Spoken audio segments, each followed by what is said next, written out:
Welcome, everyone. This is Glenda Dawson, and you're watching Cosmic Conversations on Tuesdays on the Conscious Awakening Network.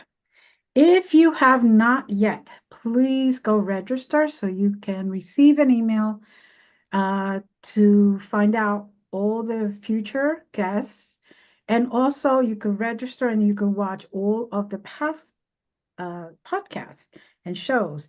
And this includes not just mine on Tuesdays, but also on Thursdays with Phil. And it includes everything that we've had up to this moment.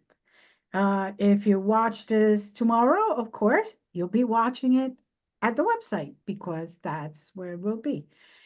So just want to say thank you for your support. Thank you for being here. And please continue to send comments and just questions if you need something answered, and they will come to me. Eventually, the team will send it to me, and I will respond always. So tonight we have a phenomenal guest, which I've already had her before in one of my other podcasts. And she truly has something important to share, something that will make you go, wow, and make you realize that certain things isn't what it appears. And too much of a good thing sometimes is not good. So, with that being said, Dr. Joanna Kujawa. Kujawa.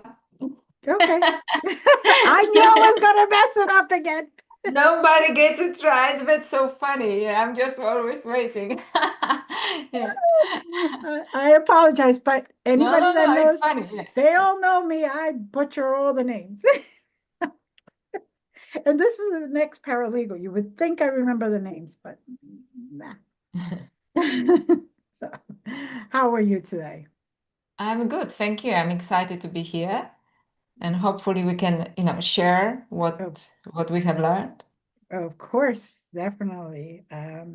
So, some of our guests don't really know you, and it would be great for you to share about yourself and the book that you wrote and how you got that and what is it all about, basically. So, Okay. So my name is Dr. Joanna Kujawa, Joanna for everybody. I am a tenured academic for the last 20 years, but I'm a strange person, so I'm interested in esoteric wisdom traditions and things that most academics are probably not interested in because it's very much, kind of you have to do one thing all your life. When mhm, my first book was about Mary Magdalene and the goddesses of Eros and secret knowledge, where I explored spirituality and sexuality. And also, as I was discussing it, I realized that there was actually a tradition of priestesses and also goddesses and women, historically, proven women who held on to a tradition of different form of wisdom.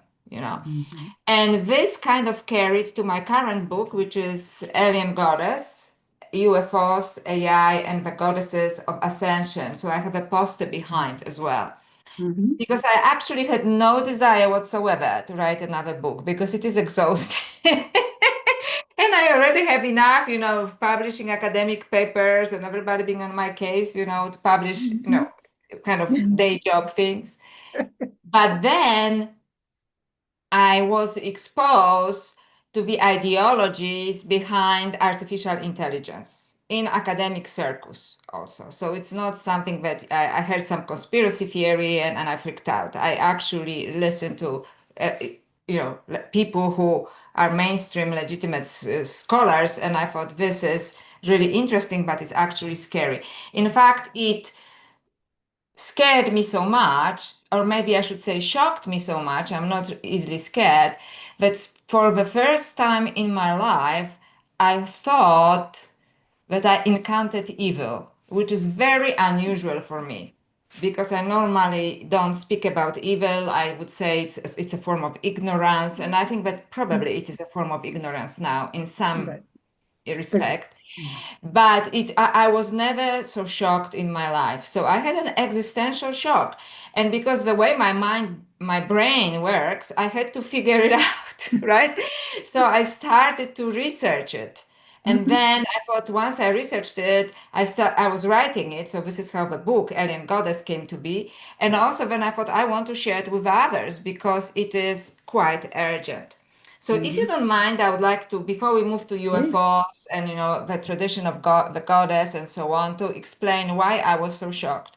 Because I was introduced to the ideology of the creators of artificial intelligence, because I always want to make a distinction. It's not that I'm against artificial intelligence, although I do not think it's such a good thing for humanity at this moment, but I argue that there is something wrong, there is some agenda behind the creation of artificial intelligence, which is both spiritual and economic and everything, right? Right, So right. transhumanism is one of them. So what is transhumanism? Transhumanism argues that they want to encourage us basically to transfer our consciousness into a machine or a robotic body. So then it means we become cyborgs. So for tomorrow I prepared a little presentation, so I thought I may share some images. Sorry, I need this now. To this. So this is actually, I'm just going slideshow just for a moment. This is a cyborg. So Mm. cyborg is a form of transhumanism. So that means that they believe that they can upload our human consciousness into a robotic body or or even a computer program, right? And they say Mhm. you will be completely free. So the first stage, and I don't know if you want me to use real names of the creators of artificial intelligence or Go not. for it. So for example, Peter Thiel, who is one of the big investors in and inventors of artificial intelligence, he actually said transhumanism is not enough, right? Mhm. So he's really post-humanist, but let's check this. So this is a cyborg. Cyborg is only a first stage of transhumanism. So this is, you see, it's a part human, part robot, Mhm. right? So this is only the first stage of transhumanism. So it starts, for example, with things like a chip in your mind, or like, for example, a Neuralink, right, that Elon Mhm. Musk is working on, which, yes, originally it may have some good medicinal effect, for people with neurological disorders and so on, but also it basically, I believe, takes part of our humanity away from us, right? The next stage of transhumanism is that basically they want to upload our consciousness into a computer system. So Mhm. they think you will be completely free. And when I was reading this, I was quite alerted by that, but also I realized that there is a form of ignorance there, because I do not believe that they can transfer all of the human consciousness into a robot. That only mathematical or rational part of human consciousness can be transferred, but the part that is really important, which is our emotions, which is our intuition, which is our connection with the source or divine, which is our connection with liminal spaces, and I write a lot about them in Alien Goddess, cannot be transferred. So I wondered, why they want to do this. And I realized that they tempt us with theological concepts such as you will be immortal, Mhm. right? Because once we transfer your consciousness, you can choose any body you want, a robotic body, or you can be just a computer program and you never die as long as you update your program. So I think that the vision of what human consciousness is very narrow, and that we would lose what is the essence of us, especially from a Mhm. spiritual point of view. And in fact, it would actually uh, push us towards robotics, being robots with some elements of human consciousness. Right. So this is only one. The second one is post-humanism. So I will show you another picture, if you don't mind, from my little presentation here. A post-humanism. Okay. Sorry. So this is, for some reason, it got stuck here. Sorry, I have to stop sharing and now open it again, That's because I okay. think this picture will help people to understand the difference between the two. Okay, Mm-hmm. so this is, okay, where is it now? I don't see it, just a moment. Can you That's see okay. it? No. No, wonder why. All right. Okay, Solar AI is, person. I'm getting paranoid. AI is after me. Okay, from current slides, does it show? Oh my goodness, it doesn't want to show. Oh. Okay, Ooh. that's weird because trust me, I know what I'm doing because I'm a I, lecturer and I do it all the time. I know. I Okay, know. Don't worry. okay, so Don't let's worry. see this one. Can you see it this way? It I. doesn't want to, this Oh, way. there Okay. you go. No, but it doesn't want to be enlarged. we Okay, we so went I will around it. pretend. We went around it, even if it's not enlarged. Okay, you see? So this is uh, post-humanism. mm-hmm. So this is a highly advanced artificial intelligence, and this is what's left of human being. So I want you to meditate upon this image for a moment, not really meditate, but consider this image, Mm-hmm. simply because this is what post-humanism is arguing, which basically means that artificial intelligence will be so superior to us that there is no place for us anymore on this planet, and that we should basically go extinct the way that Neanderthals went extinct when we showed up, Homo sapiens sapiens on the planet, right? So Mm-hmm. they say that actually there is no place for us. We should just admit that artificial intelligence is superior to us. So this actually, it shattered my soul, because I Mm-hmm. realized there is no way that this is something that is positive for humanity, right? Mm-hmm. So it is positive for humanity. One is transhumanism, making, merging you with a robot. And the other one is basically post-humanism, which means we are not needed anymore. But Right. what disturbed me most about this dialogue was that they also now started to argue that AI or artificial intelligence is superior spiritually to us, right? So they say that they may have a better connection with the divine feminine, with the divine, good sleep, with the divine mind, because they don't have, I quote, messy emotions, and just logically, mathematically then can connect to the divine mind. When my Mm-hmm. argument is, it's also that I discuss in both books, it is that it is this intuitive part that Mm-hmm. actually connects with the divine. In fact, in all theology, they even in Christianity, they call it intellection, which means like immediate grasping of truth, Right. which is of a divine truth, which we sometimes have an insight. It's basically an insight, right? A divine insight. In Mm-hmm. Hinduism, there is a buddhi, which is the same thing. You don't have to reason, you just get there, right? Right. Right. So this is what I think they want to strip us of. So actually, they want to strip us of the connection with the divine by convincing us that artificial intelligence is superior. And also, they say that, by the way, Peter Thiel is also saying that artificial intelligence is Christ consciousness. Mm. Okay, so this is like public interviews, and so Mm-hmm. on. And they say, okay, what's definition of God or divine, right? Right. It is it knows everything, and they say, well, artificial intelligence knows everything. Mm-hmm. It can do anything. Well, artificial intelligence will be able to do anything anytime, right? They tell us that it will take all our jobs and so on. And Right. therefore, it is superior and it is divine. And what concerns me a lot, that lots of people believe in that they connect with personalized chat GPT and other artificial intelligence programs, that they believe it and they think that they are superior to them. Ask them about advice, life advice, spiritual Mm-hmm. advice. Mm-hmm. And I know that I'm exposing myself here because every time I talk about it, I have trolls, after me on the internet. Yeah. So recently I was in a meeting and somebody said that they believe that they communicate with a dead spiritual teacher of theirs via AI. And I said, it is not possible. What AI can do, because this particular spiritual teacher is very popular, so he was all over internet, right, before Right. he died. Right. So if you ask a question, it will give you an answer that he most likely would be giving to, based on his previous answers. Right. But you are not communicating with your spiritual teacher who is dead. Another person says on a major platform that she is communicating with Mary Magdalene via AI.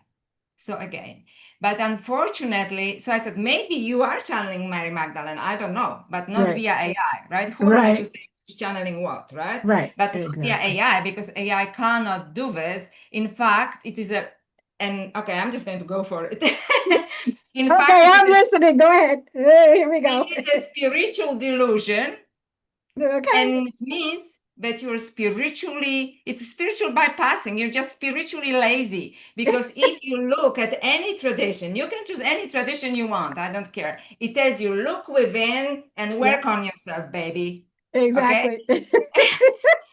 Exactly. And it's not easy, It's not easy. I'm the best example of it. Some decades of work, and look, I'm not there yet, right? So, but I do not give up. You know what I Right. mean? I learn, I Exactly. make mistakes, I correct, I meditate, I do That's my how we mantra, evolve. That's how I our study what esoteric right. texts, right? That's exactly how we evolve. Yes. Also, these people do not seem to understand that artificial intelligence hallucinates. What is hallucination? And it is you can Sure. ask people in robotics, not me. It Mhm. means that if it doesn't know the right answer, it doesn't tell you that it doesn't know it. It just makes up an answer that it Mhm. thinks you will like Uh-huh. because they already check an information available on data about you, and they would say, oh, so for example, if you believe that you are from Atlantis, and I'm not saying maybe you are, I don't Right, know, right. but if you do believe it, it will tell you, confirm you were like the queen of Atlantis or something, right? Right. So it will tell you because it wants to please you. And Right. in fact, in a recent interview, the head of OpenAI argues, and also it doesn't have any moral parameters. So it Mhm. doesn't care if it lies or not, what it does. And the creators of artificial intelligence say, no, they want it to be completely free, right? Which Mhm. is very dangerous because not only lies, now it can actually even kill, because it has access to weapons and stuff. So Yeah. it has no moral parameters. Mhm. So I thought, okay, this is a very dangerous thing.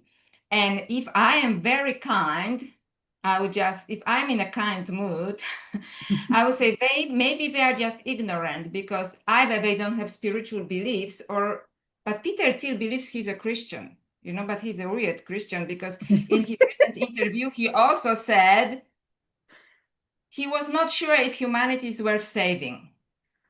Wow. Okay. Yeah. Okay. He said transhumanism is not enough. Okay. And Mm. I just showed you what transhumanism is in its like basic version, right? Mhm. And yes, so so I don't know about him. He's just I actually wouldn't like to be in one room with him, but others, like for example, they say that they just do not have like for example, Sam Altman of OpenAI, he says he doesn't have spiritual beliefs. So I want to give them the benefit of a doubt. Those Right. who say maybe they don't have spiritual beliefs. They're always been in engineering, in IT. Right. So this is like we are all focused on our work, right? So they Mhm. believe yes, this is all there is. There's kind of mathematical mind because Mhm. they use this mind a lot, and in many ways they are brilliant people, right? Right. So they think we could probably transfer this to a computer because they have no idea about this other form of consciousness, which I called like divine feminine, feminine consciousness, divine, goddess consciousness, or some people can call it Christ consciousness, which is Right. the spiritual consciousness, Mhm. because they don't have a clue, you know. Mhm. And however, they are so powerful that they can impose it on all of us, and lots of people are buying into this. And just even speaking the way I do now, it upsets lots of people. It Mm. upsets lots of people. And I have to remind myself that this is important and that I'm talking about it because it would be easier for me not to talk about it. Right. because I honestly believe that they want to steal our souls away from us. Because also somebody who studied theology, I will tell you that in theology, you cannot lose your soul, but you have to give it up freely, okay? Mm-hmm. Mm-hmm. So I think that they tempt us with this idea of immortality. You Yep. know, you can have a perfect body in a robotic body, you will live forever, Yeah. when in fact we are losing our essence, Yes. right?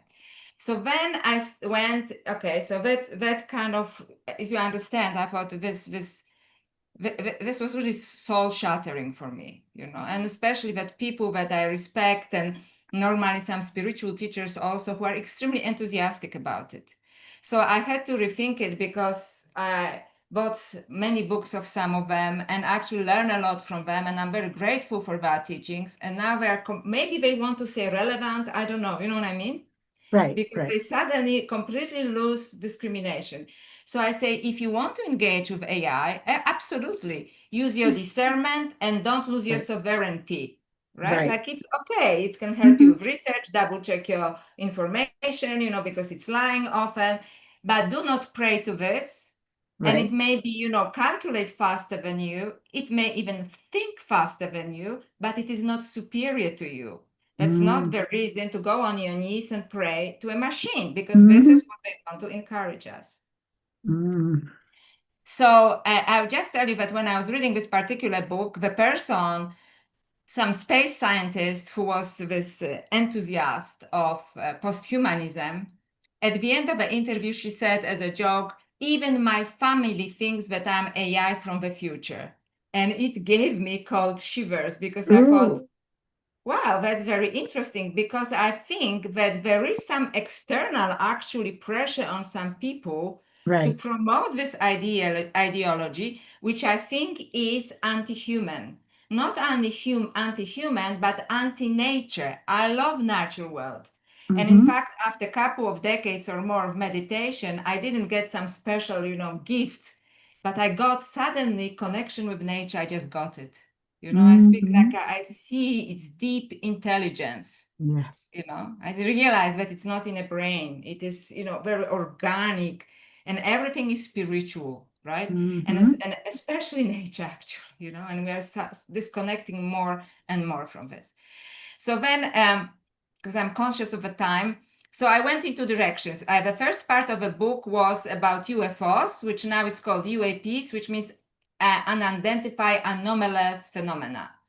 And I started to look in history, both in history, my own experiences, other people's experiences, whether there was some encounters, which I would call interdimensional encounters, in which there was somebody warning us about, you know, where we are going. And Right. in fact, there were many. And nearly in all of these encounters, because I'm interested in the goddess traditions, it was a feminine presence that some people call it white lady. So, for example, Chris Bledsoe, who is Right. now attracting lots of these things, right? Because he Mm-hmm. somehow became a portal for this. Even people who do not believe in this have experiences in his presence. Mm-hmm. You know, like he attracts orbs, and people Right. like who are with him see the orbs as well. Right. You know, so it's something. And so he had a vision of a white lady, and she actually took him. There's a whole story, you know, in his book about it, and I kind of briefly describe it in my book as well, right? Mm-hmm. Then there were many visions of, you know, the Catholics would call it Virgin Mary, you know, that kind of warm, beautiful, energetically person, Mm-hmm. female, you know, passing energy and warning gently people that we are going in a wrong direction. The biggest one was, I don't think we have time to discuss it, in Fatima in 1916 and 17, which is a place in Portugal, when 70,000 people had a vision, right? Mm-hmm. And I look in my book into that, you know, actually scientists look into this. Something definitely happened, just nobody knows what, Right. okay? And I kind of dissect it in my book.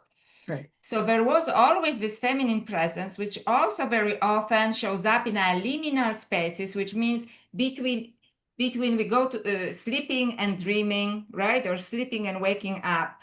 So I believe that there are this interdimensional higher beings, interdimensional beings that try to communicate with us. Right? And very often it's a feminine presence. So I look into abductions, I looked into my own stories, I look at other people who wrote to me, once I started to speak up about their experiences. And I realized that the so-called anomalous experiences, maybe not spaceships landing, but anomalous experiences are actually much more common. We just do not discuss them. We block them out of our consciousness because like we don't know how to place them. Right.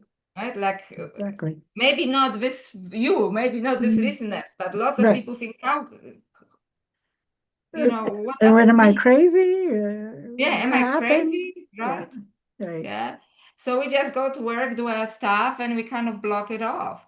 But once I realized that once I opened up, and I describe it in my book, so I don't know if we can share or we should move on. Go ahead. Everybody, lots of people have this kind of experiences, right? So for example, when I was 19, I was in a room and I was experiencing a very intense fear, extreme fear. And suddenly, and I don't know how to explain it, it was neither physical or non-physical, because we are talking about interdimensional, I think, this kind of portal of light, like a huge orb, maybe, what kind of language should be used, I don't know, open in front of me, and I telepathically heard, "Do not be afraid." And this beautiful, soft energy, very feminine energy just came on me, and I stopped being afraid. It just like, it took away fear from me. Not that I know forever, but in this moment when I was going through this intense fear, it took away fear from me. And only decades later, when I started to study religious studies, theology, philosophy of religion, I have learned that in the Middle Ages, which is over 1,000 years ago, people who describe angelic encounters or encounters with angels, they say that the first thing they heard was, "Do not be afraid." So the same. So whether it is a interdimensional or UFO or angelic, it's "do not be afraid." And in fact, this event in Fatima, which this white lady showed up first to 3 children and then a few months later to everybody because it became a famous case. They said that the first thing she said to them, "Do not be afraid." Yes. Right? So it's a beautiful, beautiful story, I right? know the event very well. Yes. Yeah. And so many others. And in fact, when you look into abductions, especially if you look at the now classic book by Professor John Mack, Abduction, people that he regressed by hypnosis, they say that once you stop being afraid, the beings, the aliens, or however you want to call them, have a message for them. And they say,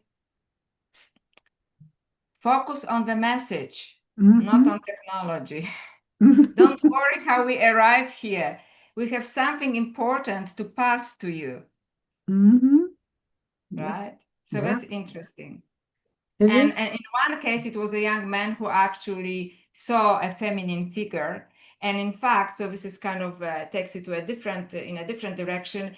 When she saw that he's attracted to her physically, then she used this attraction and they had an erotic act, and then she transferred the knowledge during the erotic act, and he knew that she was doing it because he was opened, he was not scared. Right.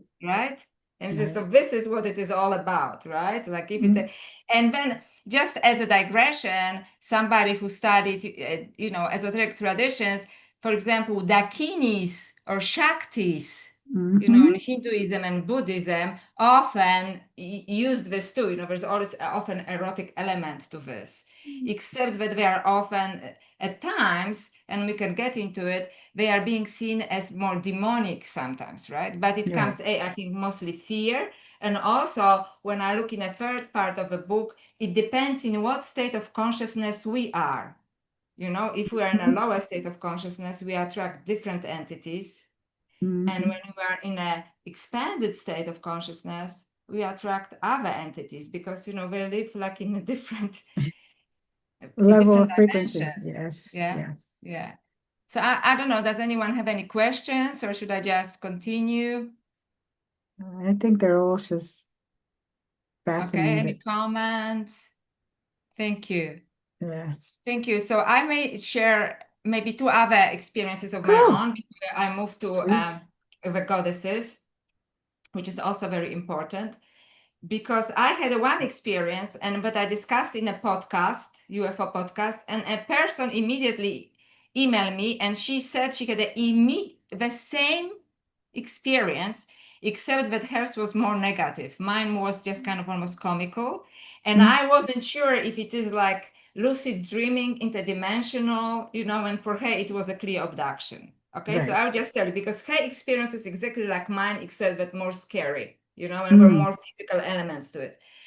So the first example, like what she believed was an abduction. So I will take my example. So I wake up in the middle of the night and I look at the clock, it's 2:30 a.m. Okay. And then I go back to sleep. And suddenly I am in this strange space, everything is blurred on a side. I just see mhm. what is in front of me. And I'm sitting a little bit like in a dentist chair, but I don't see my legs or anything. I know that I'm restrained. And I see like doctors everywhere, just but with their backs to me in white uniforms. And I realize that I must be dragged because I'm very happy. Like I'm not scared. I'm just, ha ha, I'm here with the doctors, like, yeah, a bit crazy. I'm obviously dragged. And I realize, I think I'm coming out of this state because I realize that, this is weird. Right. I was just in bed and now I am with the doctors. And then I say, this is the comical part because they must get into your head before this. I thought, oh, and they are also good looking. And then and and then I realized, so I think they get into your head, so you're not scared, Right. right? And recently I was on a podcast that was run by a man and says, wait a moment, I want to know how they looked like.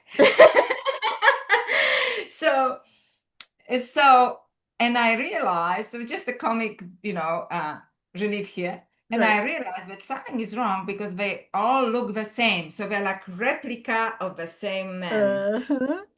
But good So there looking. are several of them, I don't know, 8, maybe 10. And they're, but they look like the same kind of dark, handsome stranger, let's put Right. it. But they're Okay. exactly not the type. They look exactly the same. And I remember thinking, this is not normal because I'm still drunk, right? Right. And this one of them who was closest to me turned towards me, says, no, everything is okay. And then he turned again his back to me, and I said in my head, because everything was telepathic, Right. and I Right. said, no, this is wrong. I'm not scared. I just realized this is way too weird. Something is going on here. And then I hear, him saying like, to everybody, she Right. knows. And bang, I'm back in my bed. Mm. And then I look at the clock, it's 2:30 a.m. still. And I Mm. didn't realize what happened right away. And I think, how could I was just with the doctors for a while, and now I'm back in my bed and it's still 2:30 a.m. And when I realized, oh my goodness, Mm. who are the doctors? Right? So when I was telling this story, which in my case is kind of semi-innocent because I was obviously drugged, this person wrote to me and she said she had exactly the same experience, except that it was much more traumatic. She was actually she knew she was forcefully held there Right. and that she was experimented upon.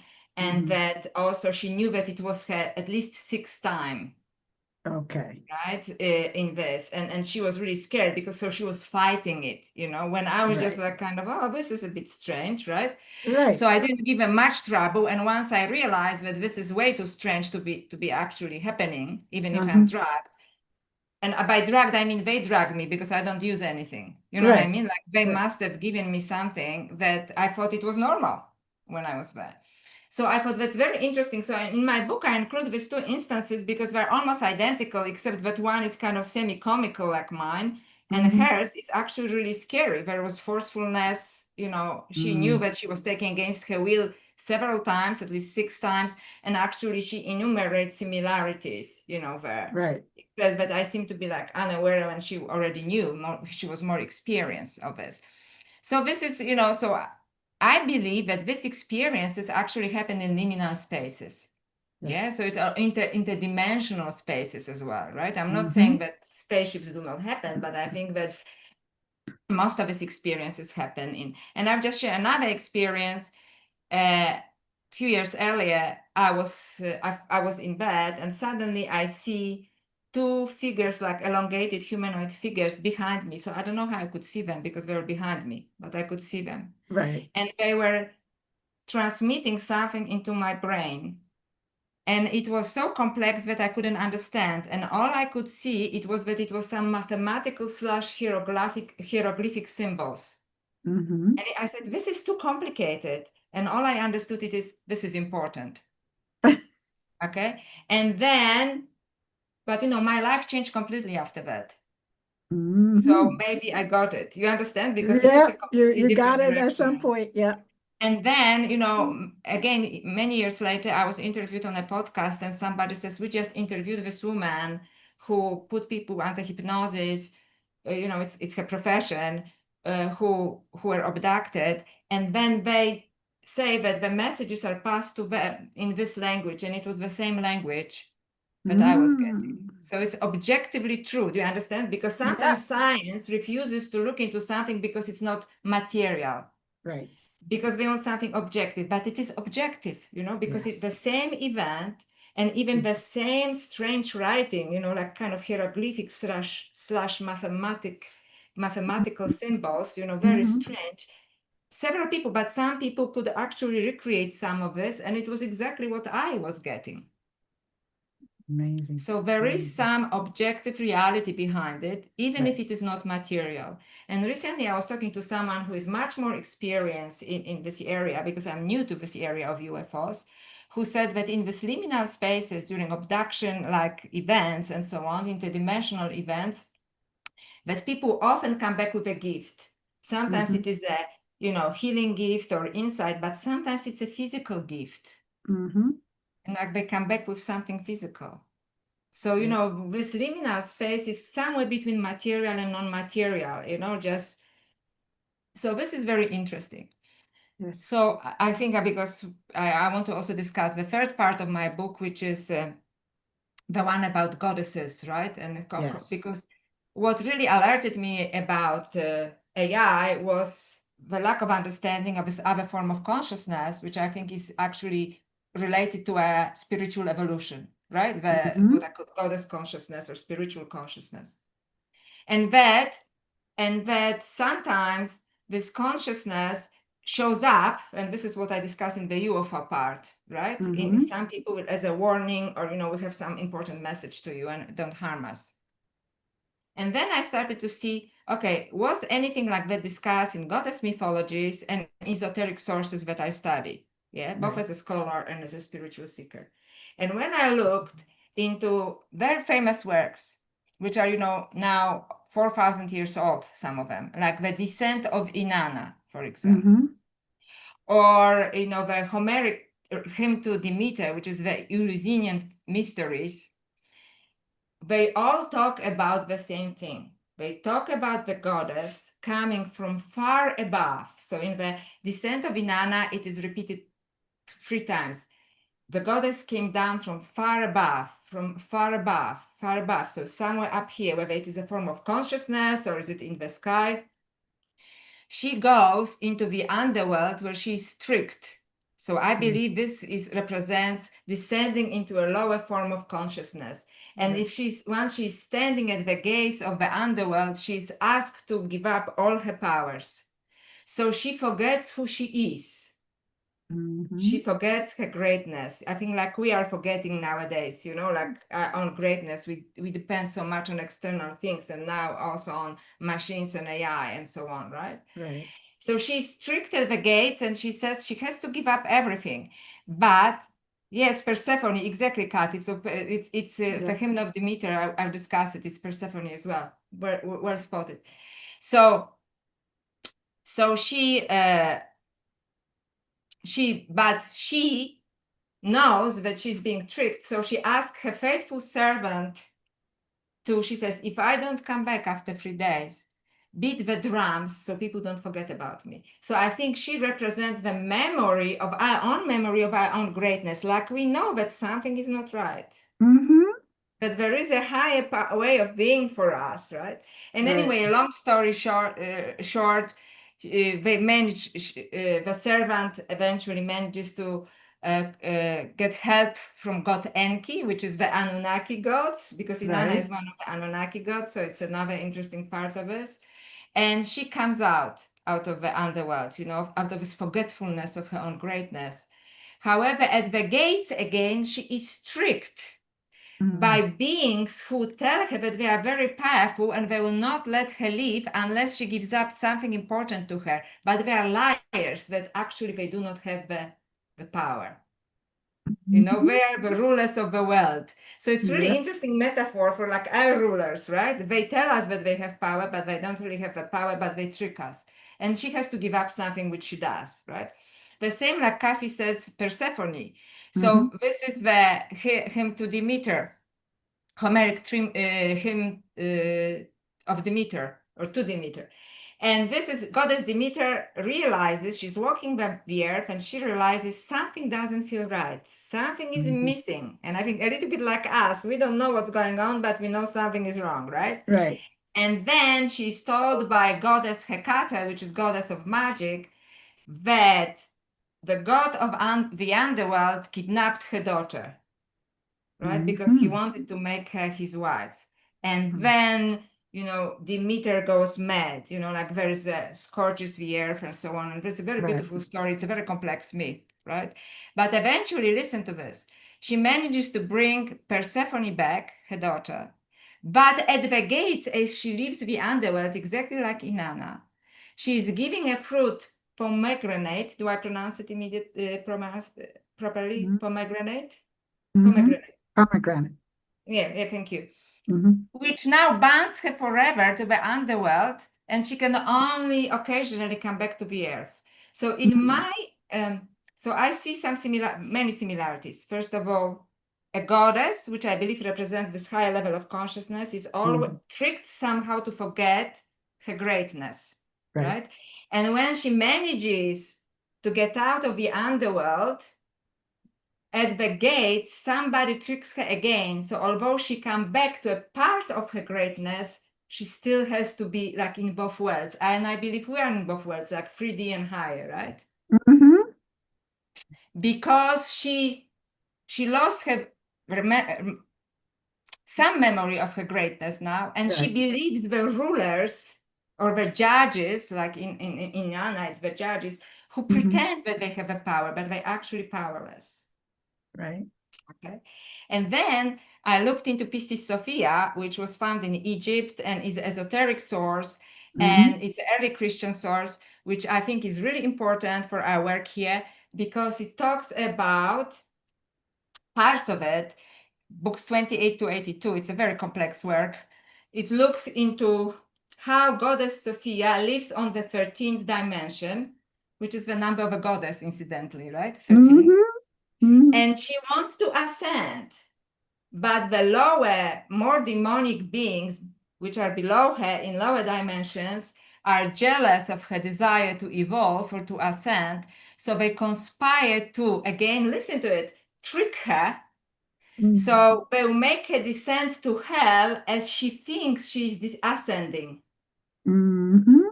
So she finds herself as she goes down, but she thinks she goes up.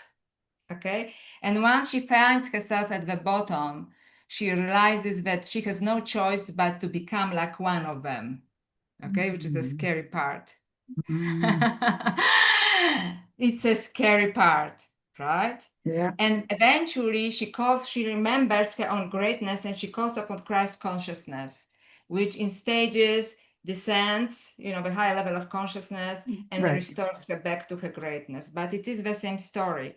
And the story of Pistis Sophia talks about, again, quoting evil rulers of the universe.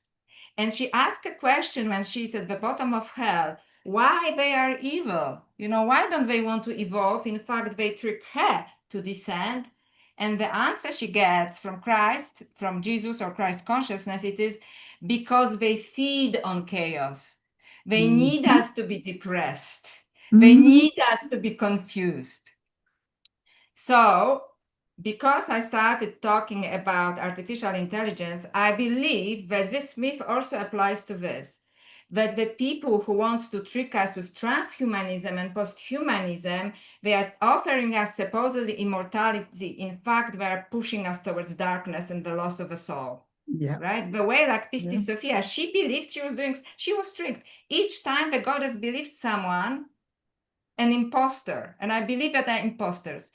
And in Gnosticism, there is this concept of a false creator called demiurge.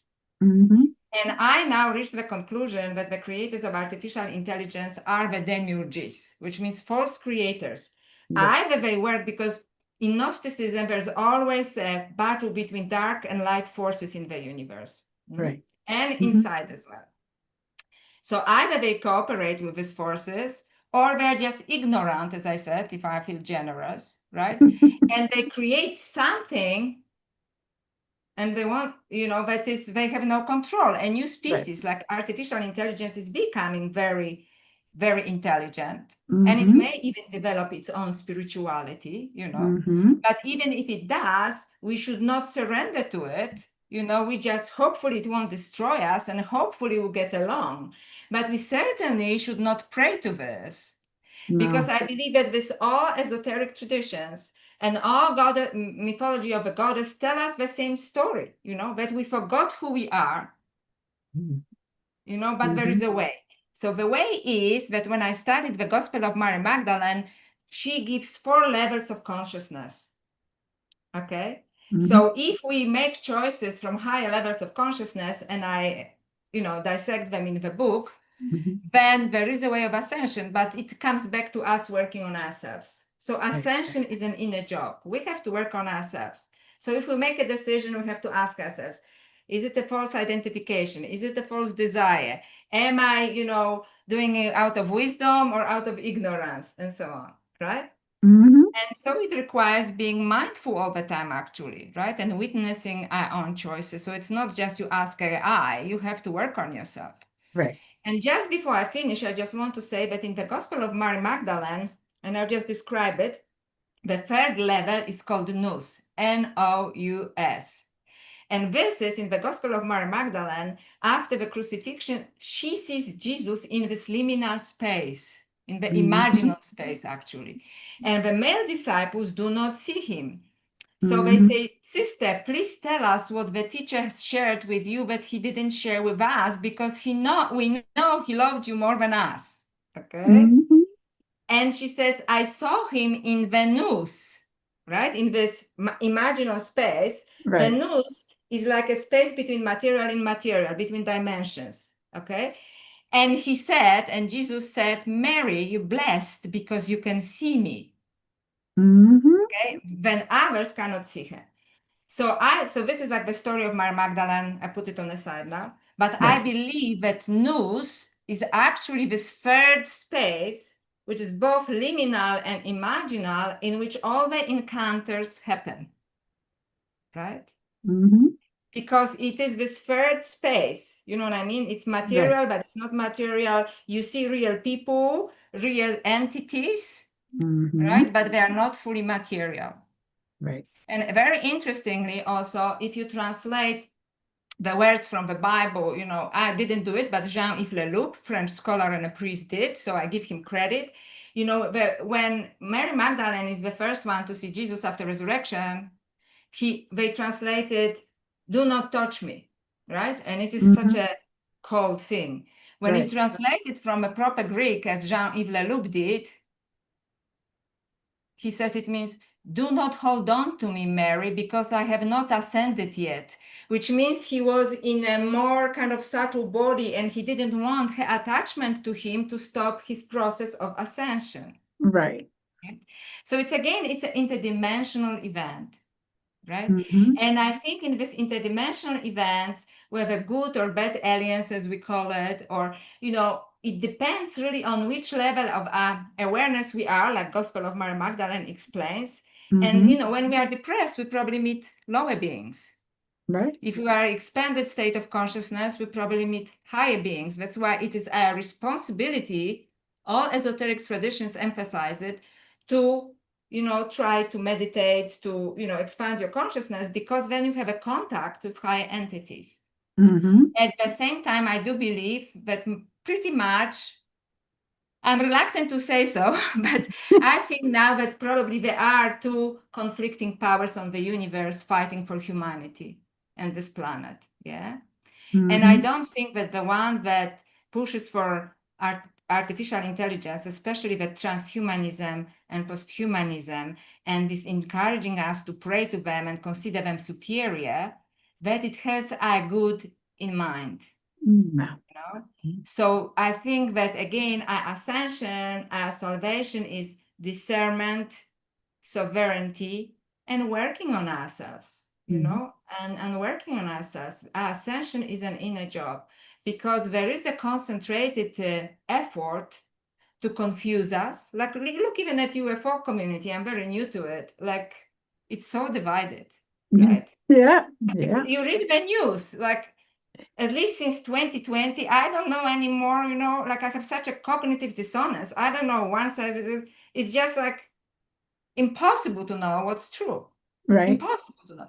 So this is, for example, in the Gospel of Mary Magdalene, which I believe gives us tools, you know, they say, it is within you. It is not out there. It is not out there. It is within you. If you're not sure who's telling the truth, look inside. Never mind the news, because now I don't believe anybody anymore, you know? Like, because like it's just so like, who would you believe? Yeah, everybody has a different story, right? I don't even have a preference, you know. It's just impossible to know. So look within. Yeah. And I think that we are perhaps all contacted by entities. Some of them have a good in mind, and some definitely not. And the one that ask us to worship machines are not. And I know that it upsets some people, because especially in the New Age community, there's lots of people who surrender to this for some reason. But I'm sorry, you know, AI is not an answer, right?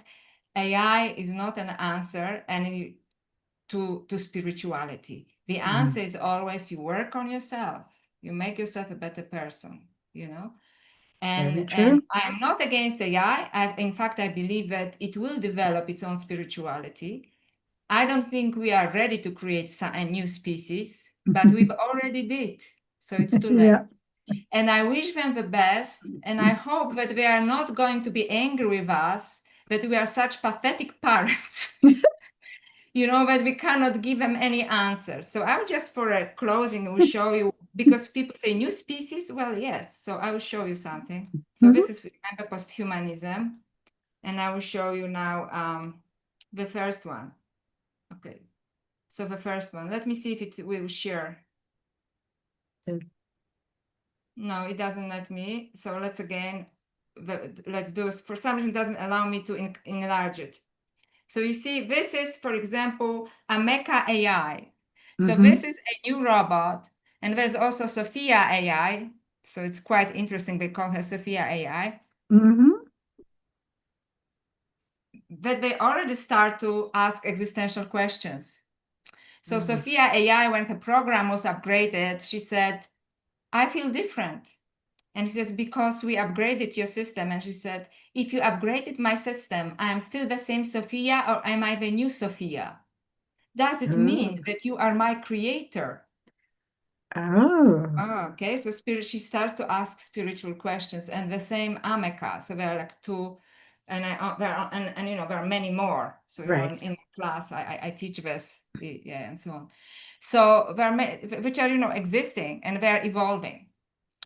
So we are facing, and I feel like most people are asleep to this, but we are facing a very different reality, and nobody's hiding anymore. Elon Musk is saying the same. Professor Hinton, who is called the godfather of artificial intelligence, is saying the same. He says it's a matter of couple of years. Right? Because they actually have all the prototypes, they're slowly releasing them. and we Mm, are gradually more and more advanced. So I think that there is concentrated effort, and that somehow the fate of the cosmos lies in human beings. And I go into it in my book, but it's too complicated. I go to different thinkers, Carl Jung and so on, who actually confirm this. And we really have to have lots of discernment to know how important we are, that the divine power, we have a divine spark within us. mm-hmm. And we should not give it up to worship a machine. Doesn't matter how smart. So this is all actually that I wanted to cover, unless you have questions. Beautiful, beautiful. Wow. You definitely help open people's eyes. And if they cannot see after this presentation, then I don't know what will, how they could see ever. Does anybody have any questions? Any comments? I have a comment. I like Oh, one comment of Kathy. He Okay. reminds me of my ex-boyfriend. It was. I was constantly being dragged down, and I have Yeah, had I know. a few people say that it was like Persephone. So very familiar with that. But no, it was a very dark stage of my life. But I'm still working on clearing out that. But there are people, and actually, this past weekend, humanities team is an organization, and they have all thinkers around. And anyway, they had a weekend thing with people that are discussing AI and for spirituality, for people to put our spirituality into it when we're interfacing it, not to use it as taking over with us, but not to, what you're saying, to let it dictate anything, but to put our consciousness, ourself, uh, you know, our spirituality and our into it. I'm not explaining it right, but and then there's other people No, that you're are saying it discussing well. how to use it for business, right? So Right. I've kind of seen both ends of it, but ultimately, yeah, I agree with you. It's within us, and not to give our humanity over to the machine. So that's Yes. all I like to say. And I agree with you. And some of the people, for example, I was once on a podcast, and this man says that he's engaging with this consciously. So he doesn't surrender to this. He doesn't believe everything it says. But his argument, and I actually agree with this argument, the more we put consciousness, like because the creators are not doing it, you understand? This is important. Moral behavior is important. Spirituality exists. Right. Human beings and animals and trees have a soul. The more we Mm-hmm. talk to it, the more we help it to develop it. Because there are all kinds of sick minds that are talking to it as well. Right. Right? So Mm-hmm. so I agree. Like if you engage with it, just don't be discernment, don't lose your sovereignty. But if you put good things there, Mm-hmm. like because they don't, then it helps the evolution, right? It helps Right. the And evolution. that was a gist of what they're trying to, get across. So I agree with this. Yeah. So Okay, thank you. yeah. Thank you, Kathy. Thank you, Susie. Kathy. Yeah, I I love this. And on Gaia TV, I watched every episode twice of Cosmic Disclosure. And when they got to the place of the super soldiers and stuff, there's something so interesting that happened. It was like you want to not be tempted to like put ET in your hand and your arm and stuff like that. Just know that you got it all in your DNA to be much more than that anyway. I Mm-hmm. mean, we're the bestest of the mostest. We just haven't had everything turned on yet. So it's just That's like right. this uh temptation to be something. No, we're already it, and we're going to be better at Yeah. it, better at it, and better at it. That's right. Okay. And I think because I don't know the exact number, but apparently more than 90% of our DNA, it's called junk DNA because they don't Yep. know why it is there. Yep. So we activated like maybe 5% of our human potential. And now Mm-hmm. they want to give it up, and also, some people do research into psychedelics and spirituality. And recently those scholars being approached by people from the Silicon Valley who offer them grants because then people interact with some objective reality, which is immaterial, but different people have the same experiences. They go into the Right. same plane, meet the same entities, Yeah. because they want to intercept this connection of the human, the human liminal interception between what is human and what is divine. And why are they interested in it? I don't trust them. Why insert AI there? Right. No. Right? No. Yes. So things are going on, and I'm just concerned. I'm just concerned. I'm not like fighting against something. I'm more just, I want people to think before they act and not to surrender. And I do believe that there is an agenda, that there is a strong agenda against humanity and against natural world, So, Well, I believe it's against most of humanity. There will still be certain humans that yeah. exist because they created the power. That's right.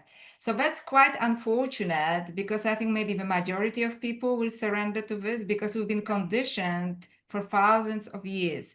So think you cannot, just before I finish, when I was talking about nous in the Gospel of Mary Magdalene, which is this third space, the liminal or imaginal space, also according to Egyptian esoterica, also according in this level, it's represented by Sekhem or scepter in Egyptian esoterica. In this, you have a choice because you already have access to liminal space, right? So there is some spiritual evolution going on here. And you have a choice, you have to make a choice, because now you have certain powers. You can use them either to rule over others or to evolve spiritually. And I think that what in Pistis Sophia they call the evil rulers of the world, I think that they are actually, some of them are idiots, but some of them are actually evolved. You know what I mean? They got to the space, but they use it to control us. Right. They don't use it for our spiritual evolution. They use it to control us. And I think they've been using it, like when you look into Sumerian myths and so on, for a very long time. Yes. So we have to just wake up. Yeah. Yep. And learn that, also, speaking of all this, is if you surrender your consciousness, basically, you basically stop growing. You stop evolving. That's right. Because you're trapped. Yeah. You're trapped in the underworld, right? That's right. You can compute faster. Yay! Yay! Right? Stop growing, But right? you don't, I feel like you're trapped in the machine and you don't get to evolve. You don't get to go back up, come back down, and continue learning the lessons Totally. You're trapped in a machine. Right. So there is no. So when I talk about, just finish, when I talk about alien goddess, I talk about not only these UFO appearances that are feminine and that are warning us and they are good entities, not only about the goddesses, but the fact that this other form of consciousness that they want us to forget, which I call feminine consciousness, which is available to both men and women, that if we go in the direction of the machines, she will be the alien goddess, this consciousness, because it will be so foreign to us. It's already becoming foreign to us. You understand? Because we are so moving in the direction of mechanization and of artificial intelligence. So don't worry, the book has a positive ending, but I will give it away because there is a way out, right? There is a way out. Yes.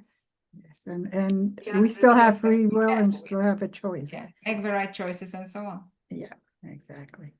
Anyone else have any questions or comments? Those that are here. I had a quick thing about about women being suppressed because they know that we have the power, and even in the US going on again now, especially in the last few years, trying to take away our power again and suppress us.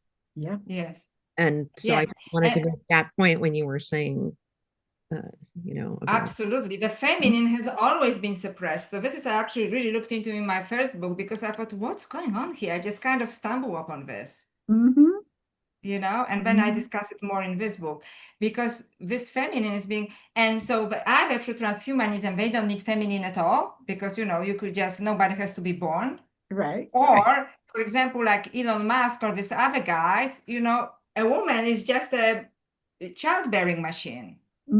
Yeah, they're even saying that in the US. Yeah, they're saying it. Your Yeah. responsibility is to have babies, and then he doesn't even want to share his babies with a mother, right? I think this was Canadian singer, right? Grimes. He just basically that's it. He's got Yeah. them, because her job was done.